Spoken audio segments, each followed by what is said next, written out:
2 Samuel. The Lord sent Nathan to David. When he came to him, he said, "There were 2 men in a certain town, one rich and the other poor. The rich man had a very large number of sheep and cattle, but the poor man had nothing except one little ewe lamb he had bought. He raised it, and it grew up with him and his children. It shared his food, drank from his cup, and even slept in his arms. It was like a daughter to him. Now a traveler came to the rich man, but the rich man refrained from taking one of his own sheep or cattle to prepare a meal for the traveler who had come to him. Instead, he took the ewe lamb that belonged to the poor man and prepared it for the one who had to come to him. David burned with anger against the man and said to Nathan, 'As surely as the Lord lives, the man who did this must die. He must pay for that lamb 4 times over, because he did such a thing and had no pity.' Then Nathan said to David, 'You are the man.'" The sad tale of David's murderous infidelity is well known to all of us. The men in the men's Bible study group that meets on Tuesday mornings has been studying the historical books of the Old Testament for the past several months. First and 2nd Samuel, 1st and 2nd Kings, and we're really looking forward to 1st and 2nd Chronicles. And we've said to each other more than once in these months of study in these historical books that what we're reading in these 6 historical books of ancient Israel sounds so much like the stuff that's happening in our world still today. It's just uncanny. It was a time of personal failures, political intrigues, military miscalculations, and national apostasy for David in his day, as it is for us and our day.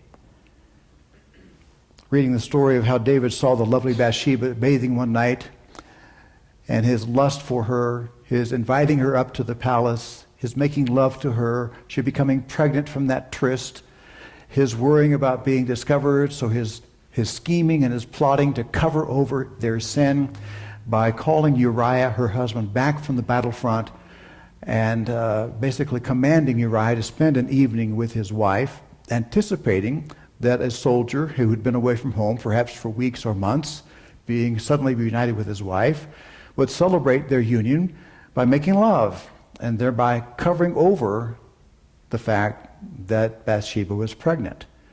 But Uriah didn't do that. And the next morning when he reported back to King David, he said, "O king, I did not have relations with my wife because I was saving my strength to better serve you on the battlefield." Well, David was more than just nonplussed. He was really put out. So he sent Uriah back to the battlefield with a secret note. And that secret note was to be given to his commander.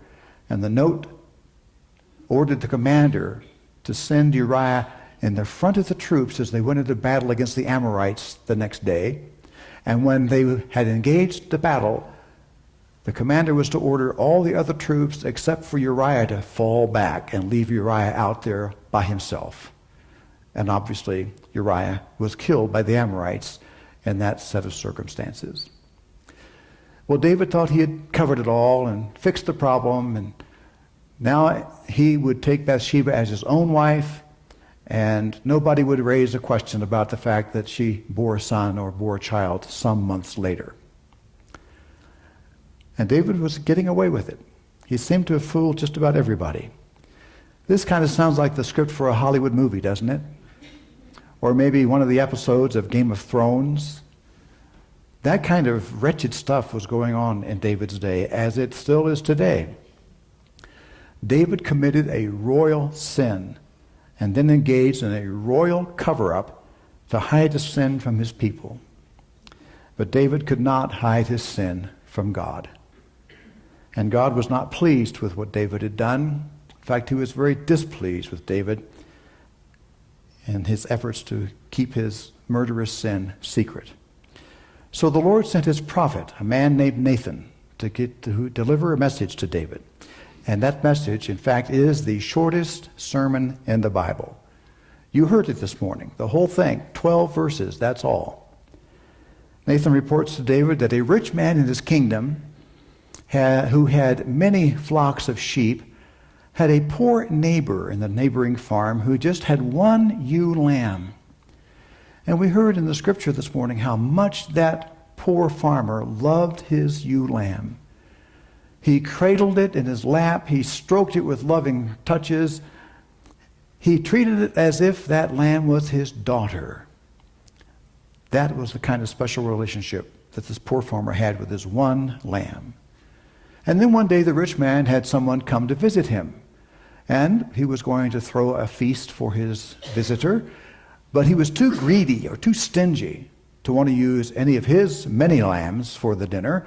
So he stole the lamb of his poor neighbor and slaughtered it and fed it to his guest.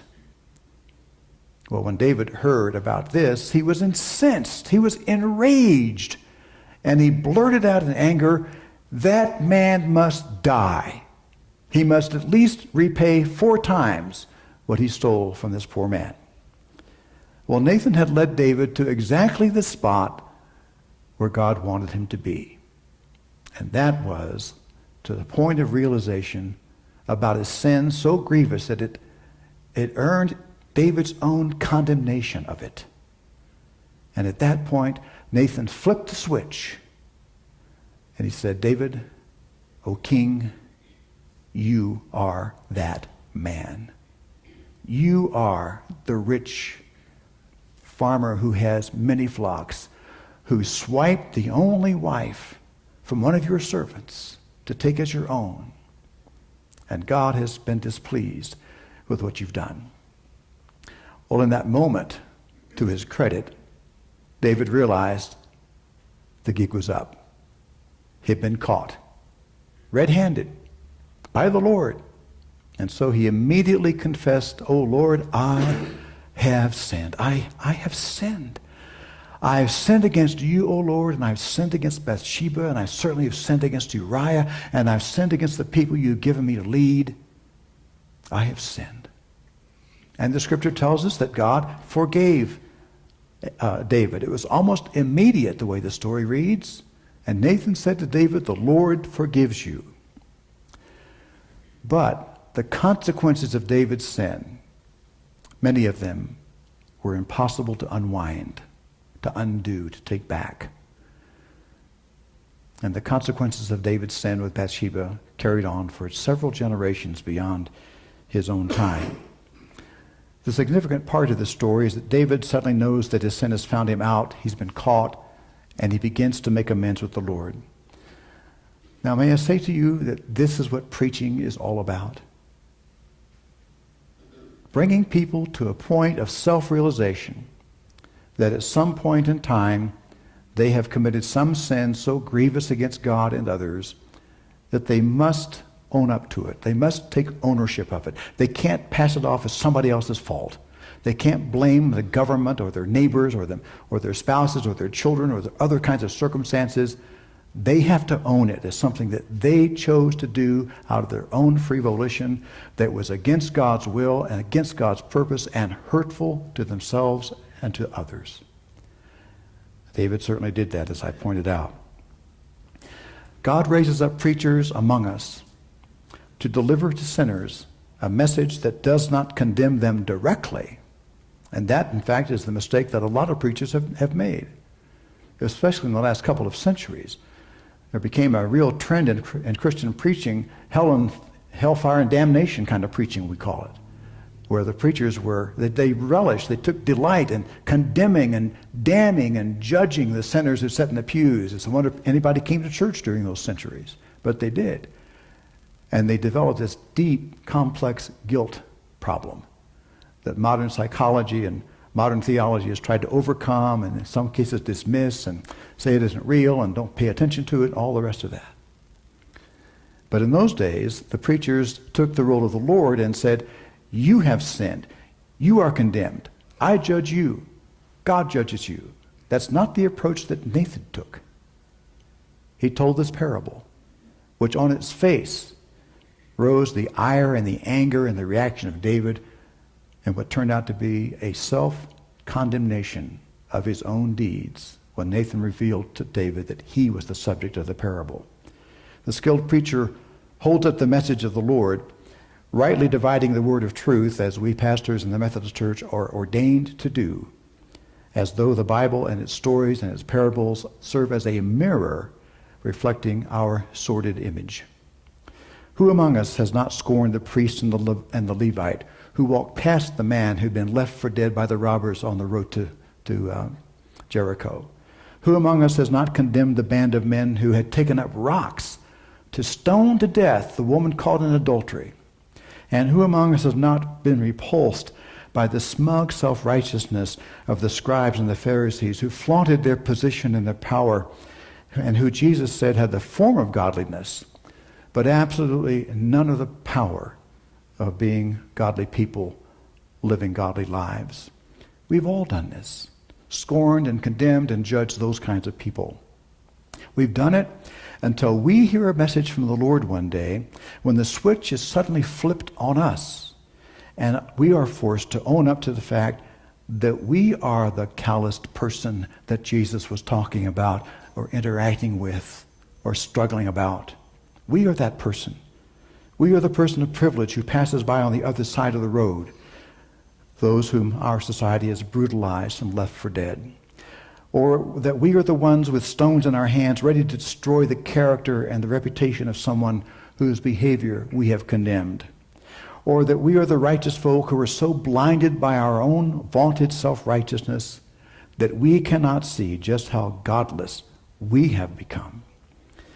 In all the ways that we have fallen short of the glory of God, there is a preacher, a teacher, a Christian friend through whom God will speak to each of us the shortest sermon we will ever hear.